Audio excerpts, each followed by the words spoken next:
एकदन्ताय वक्रतुण्डाय गौरीतनयाय धीमहि गजेशानाय भानुचन्द्राय श्रीगणेशाय धीमहि।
शब्दों का मेल भी कविता बन सकता है।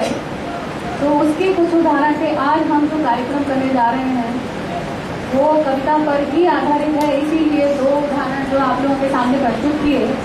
और सबसे पहले अपना शुरू करने से पहले मंच पर उपस्थित अपने प्रमुख अतिथि प्रोफेसर रानी सर का मैं स्वागत करना चाहूँगी।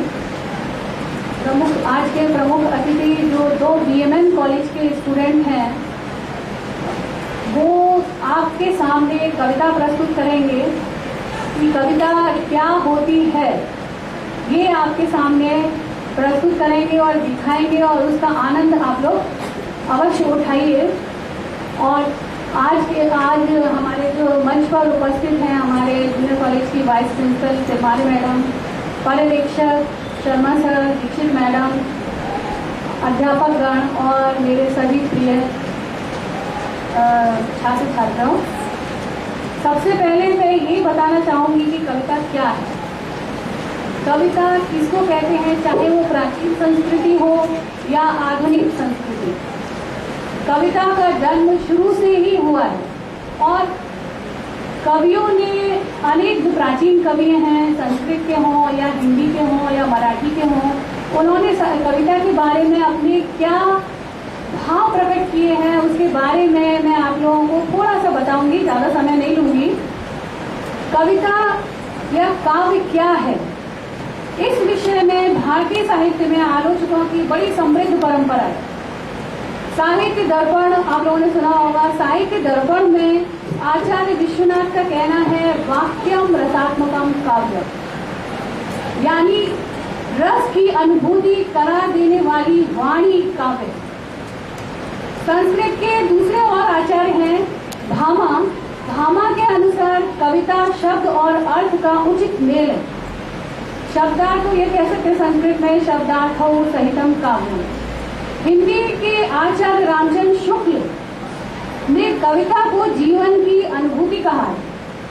जयशंकर प्रसाद ने सत्य की अनुभूति को ही कविता माना है। संसार के सुख दुख से परे कविता का मधुर और अनूठा संसार मनुष्य को संतोष प्रदान करता है, ऐसा जयशंकर प्रसाद हिंदी साहित्य के बहुत बड़े कवि हैं, उन्होंने कहा है। और उन्होंने उस पर एक छोटी सी कविता भी उन्होंने गाई है, वो जो मैं बता रही हूँ आप लोगों के सामने। एक पंक्ति मैं आपके सामने प्रस्तुत करूंगी। ले चल मुझे भुलावा देकर मेरे नाविक धीरे धीरे। और महादेवी वर्मा ने कविता का स्वरूप स्पष्ट करते हुए कहा, कविता कवि विशेष की भावनाओं का चित्रण।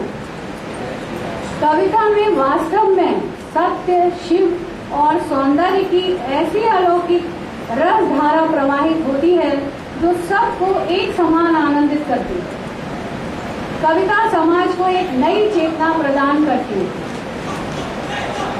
आनंद का सही मार्ग दिखाती है और मानवीय गुणों की प्रतिष्ठा करती है।